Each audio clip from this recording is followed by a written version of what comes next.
अपने गांव में जो है यहाँ भोज का जो है कार्यक्रम रखा गया है। दिनेश कवाड़ी कहते हैं, नाम से जाने जाते हैं, बहुत अच्छे आदमी है।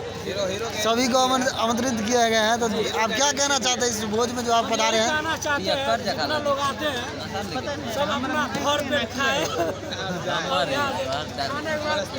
जूजू जी ने आशीर्वाद दे। ओ सही बात, किसी का भोजन खाना है। सभी लोग तो देखिए कितना बड़ा बड़ा है आदमी सब। 7,000 से 9,000 आदमियों का आमंत्रित किया गया है। वो 7,000 से 9,000 के बीच। कितना आदमी है जितेंद्र जी? 7,000 से 9,000 आदमियों के मतलब आमंत्रित किया गया है। और लोग किस खुशी में उपलक्ष्य में जो है भोज का ये रखा गया है? उनके माता पिता ने एक मनोकामना रखे थे कि हम भगवान शंकर का मंदिर बनवाएंगे, और वो आज उनके पुत्र ने वो कर दिखाया।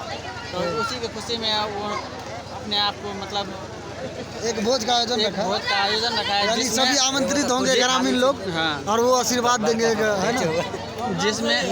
जिसमें लौकी से लेकर के कड़ियों तक के सभी लोगों को आमंत्रित किया। कितने पंचायत के लोग आए? 18 पंचायत का आदमी खाने का निमंत्रण है। चलिए ठीक है।